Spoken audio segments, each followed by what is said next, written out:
ڕێز و سڵاوێەوە بینەران و گوێگرانی خۆشەویستی تەلەڤیزیۆنی کۆمەڵا لەگەڵتاندام بۆ پێشکەشکردنی گەشتی هەواڵەکانی ئەمڕۆ ڕۆژی پێنجشەممە سەرەتاش بە سەردیاڕی چەند هەواڵێک دەست پێ دەکەن. جێبەجێکردنی نهێنی سزای سێدارەی ڕامینزلە و کەریم معروفپور لە نەغەدە. بەردەوامی دەست بە سەکران و بێسەر و شوێنبوونی چارەنووسی شەهرام ئەمێنی خەڵکی شاری مەریوان. ماترسی لە سێدارەدانی 62 بەندکراوی خۆپیشاندانەکان. بۆبوونەوەی ناڕەزایەتی کرێکارانی شارەوانی زەنجان. ڕاگررتنی نەود هەڵگرێکی گومان لێکرا و بە پێشێلکردنی گەمارۆکانی سەرێران.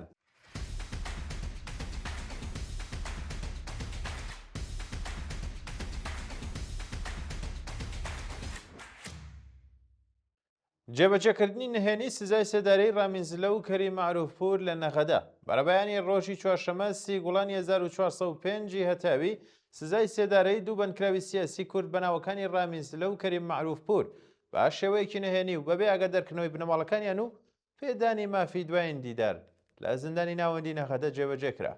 بە پێم راپۆرتە ڕامینزلە خەڵکی شاری نەغەدە لە ڕێکەوتیەکی گەلاوێژ 1403 هەتاوی لەلایەن هێزەکانی داری تڵاتەوە دەست بەسەر کرا و بۆ بەندینخانی ناوەندی نەغەدە گواسترایەوە. ناوبرا و دوای تێپەڕاندنی 507 ڕۆژ دەست بەسەرکران و بێسەر و شوێنبوونی دوجار لەلایەن لقی یەکی دادگای مەهاباد بە سەرۆکاتی دادوەرسیامی بە تۆمەتی بەغی سزای سێداری بەسەردەستەپێنرا.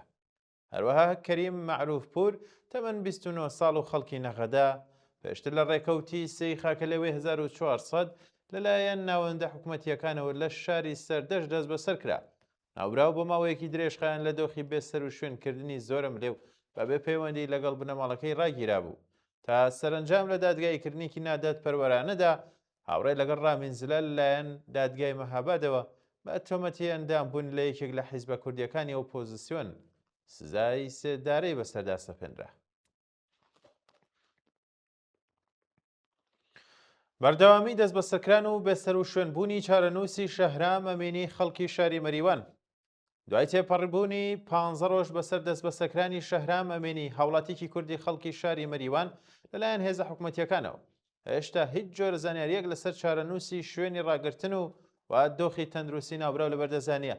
سەرچاوەیەکی ئاگادار سەبارەت بە هۆکارەکانی دەست بە سەرکردنی ئەم هاوڵاتیە ڕایگەیاند شەهرام ئەمێنی بە دوای گەڕانەوەی لە هەرێمی کوردستان ئێرە دەست بەسەر کراوە. ناوبراو لەگەڵ بنەماڵەکەی بۆ ماوەی 5 ڕۆژ بە مەبەستی چاوپێکەوتن لەگەڵ کوڕەکەیان سەردانی شاری سلێمانیان کردبوو. میلاد کوڕی ئەو بنەماڵەیە لە کاتی بزوتنەوەی ژن ئازادیدا بەهۆی چالاکی سیاسی و گوشاری ناوەندە ئەمنیەکان ناچار ببوو زێدی خۆی بەجێ بهێڵێت. شایانی باسە شەهرام ئەمێنی تەمەن 52 ساڵ لە کاتی گەڕانەوەی لە هەرێمی کوردستان لە سنووری پاشماغ لەلایەن هێزەکانی داری سڵاتەوە دەست بەسەر کراوە و بۆ شوێنێکی نادیار گواستراوەتەوە. ماترسی لە سێدارەدانی 62 بەندکراوی خۆپیشاندانەکان.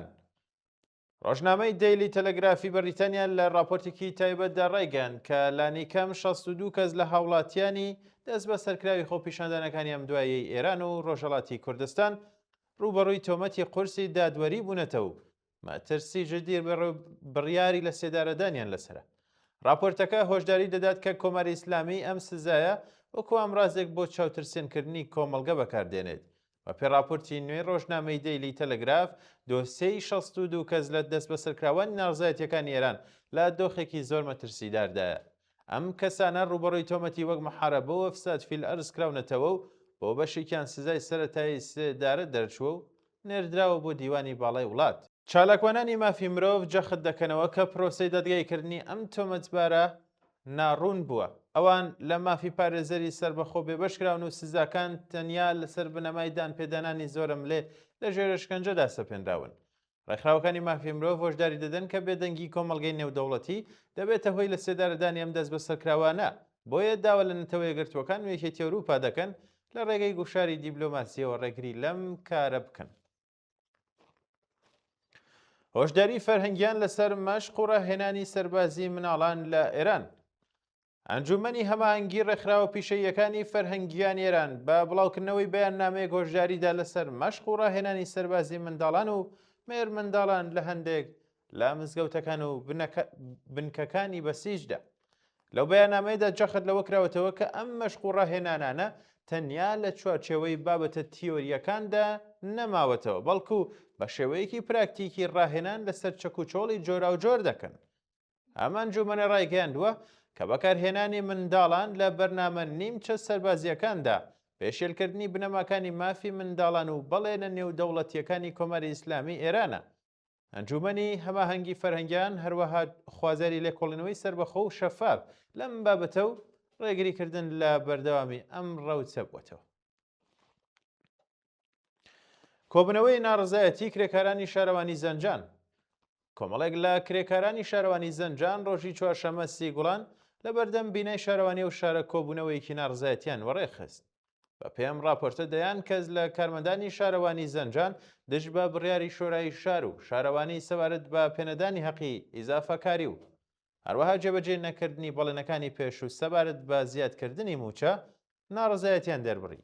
کرێکاران لەم کۆبوونەوەیاندا خوازاری وەڵامدانەوە بە 20 بداوەکاریەکان بوون، بەڵام بە وتەی ناڕازیان لەلایەن یەکێک لە ئەندامانی شۆرای شارەوە هەڵس و کەوتی نەشیاویان لەگەڵدا کراوە. پەسەندکرانی حکمی زیندانی ڕوویە ئەستوار لە دادگای پێداچوونەوە. دادگای پێداچوونەوەی ڕژێم لە ئیسفەهان حکمی 6 ساڵ زیندان سزای دارایی و بێبەشبوونی کۆمەڵایەتی دژ بە ڕۆیە ئەستواری وەک خۆی پەسەند کردووە. بە پێم حکومە ئەو بە تۆمەتی چالاکی پەروەردەی و پڕوپاگەندەی دژ بە ئیسلام لە ڕێگەی بەڕێوەبردننی گروپێکی واتساپی سزای 5 ساڵ زیندانی تازیری، جەزای نەخدی و 15 ساڵ بێبەشبوون لە مافە کۆمەڵایەتیەکانی بەسەدا سەپاوە. ڕۆیە ئەستوار هەروەها بە تۆمەتی چالاکی پڕوپاگەندەی دژ بە نظام سزای ساڵێک زیندانی تری بۆ براوەتەوە و کۆی حکومەکەی بووەتە 6 ساڵ زیندان. ڕاگررتنی نەوت هەڵگرێکی گومان لێکراوە بە پێشێلکردنی گەمارۆکانی سەرێران. فەرماندەی ناوەندی ئەمریکا سنتکام ڕایگەیاند هێزەکانی مارێنزی ئەمریکا ڕۆژی چوارشەممە سیگوڵان لە دەریای عومان دەستیان بەسەر نەوت هەڵگرێکی بازرگانی داگرتووە کە ئاڵای کۆماری ئیسلامی پێوە بووە. بە وتەی سنتکام گومان دەکرا ئەم نەوت هەڵگرا بە مەبەستی پێشێلکردنی گەمارۆ دەریایەکانی ئەمریکا بچێت بۆ یەکێک لە بەندەرەکانی ئێران. بە پێم بەیان نامەیە هێزە ئەمریکیەکان داوای پشکنین و گۆڕینی ئاڕاستەی کەشتیەکە ئازادیان کردن. سنتکام هەروەها جەختی لەسەرەوە کردوێتەوە کە هێزەکەی ئەمریکا بەردەوامن لە جێبەجێکردنی تەواوی ئەم گەمارەوە تا ئێستانەوە و یەک کەشتی بازرگانیان ناچار بە گۆڕینی ڕێڕەوی خۆیان کردووە. ئاڵۆزی نێوان ترامپ و ناتانیاهۆ لەسەر وتوێژ لەگەڵ ڕژیمی ئێران. دۆناڵد ترامپ سەرۆک کۆماری ئەمریکا و بنیامین ناتانیاهۆ سەرۆک وەزیرانی ئیسرائیل لە پەیوەندێکی تەلەفۆنیدا ڕۆژی سێشەمە 29 گوڵان سەبارەت بە گەیشتن بە ڕێککەوتن لەگەڵ کۆماری ئیسلامی ناکۆکی کەوتۆتە نێوانیان. ئەم گرژی و ناکۆکیانە لە کاتێکدایە کە قەتەر و پاکستان بە هاوکاری نێوەندگیرە ناوچەیەکانی تر ڕەشنووسی گەڵاڵەیەکی ئاشتیان بۆ کەمکردنەوەی جیاوازیەکانی نێوان ئەمریکا و کۆماری ئیسلامی ئامادە کردووە. بە پێڕاپۆرتی ئاکسیۆس ترامپ خەریکی تاوتۆکردنی دوو بژاردەی جیاوازە: دارکردنی فەرمانی هێرشی بەربڵاو بۆ سەر ئێران یان بەردەوامبوونی ڕێگای دیبلۆماسی و چاوەڕوانبوون بۆ گەیشتن بە ڕێکەوتن. بای گوێرە ئەم راپۆرتە نەتەنیاهۆ بە ئاکامی ئەم وتوێژانە لەگەڵ کۆمەری ئیسلامی گەشتبین نییە و داوای دەستپێکردنەوەی شەڕی کردو بە ئامانجی لەناوبردننی ژێرخانە سەرەکیەکان و لاوەزکردنی هەرچی زیاتری توانایی سەربازی ئێرانە. دابران لە خوێندن هۆکاری سەرەکی خۆکوژی لە خۆراسانی باکوور. بە پەیامارەکانی 5 ساڵی ڕابردووم کەسانەی لە خوێندن دابراون زۆرترین پشکیان لە نێوان حاڵەتانی خۆکوژی لەو پارێزگایەدا هەیە. خۆراسانی باکوور بە بەراورد لەگەڵ پارێزگاکانی تری وڵات لە ماوەی 5 ساڵی ڕابردوودا لە ڕووی ڕێژەی ڕوودانی خۆکوژیەوە بەردەوام لە ڕیزبەندی 15 تاوەکو 19دا بووە.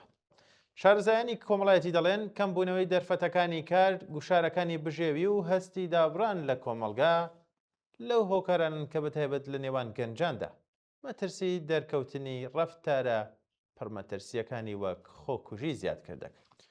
لە سێدارەدانی دوو هاوڵاتی عێراقی لە ئێران بە تۆمەتی سیخوڕی.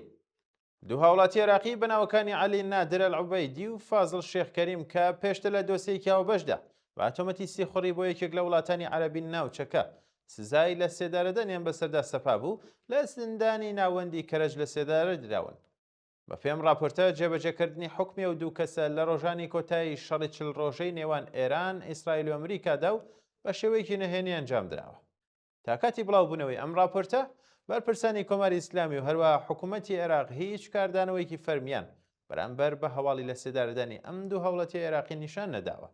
زانیاری زیاتر سەبارەت بە پرۆسەی دادگاییکردن کاتی وردی جێبەجێکردنی حکومەکە و ئەو وڵاتەی لە تۆمەتی سێخۆرەکەدا ئاماژەی پێکراوە بڵاو نەکراوەتەوە.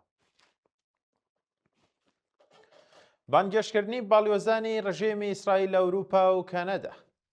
لە دوای بڵاوبوونەوەی ویددیوەیەکی هەڵس و کەوتی نەشیاوی هێزەکانی ئیسرائیل لەگەڵ سەرنشینانی کەشتیەک، چەند هاوڵاتێکی ئەوروپای و کەنەدا باڵیۆزخانەی ئیسرائیلیان بانگێشت کرد و داوای ڕوونکردنەوەی فەرمیان کرد. وەزارەتەکانی کاروباری دەرەوەی کەنەدا، هۆلاند، ئیتالیا، فەڕەنسا و ئیسپانیا با بانگێشتکردنی باڵیۆزانی ئیسرائیل سەبارەت بەم ڕووداوە داوای ڕوونکردنەوەیان کرد. هاوکات وەزارەتەکانی کاروباری دەرەوەی بەلژیک، ئەڵمان و بەریتانیاش وێ ڕای دەربڕینی بێزاری سەبارەت بەو ڕووداوە داوای ڕوونکردنەوەیان لە بەرپرسانی ئیسرائیل کردووە. قەیرانی یاسای خزمەتی سەربازی لە ئیسرائیل دوایین هەواڵ.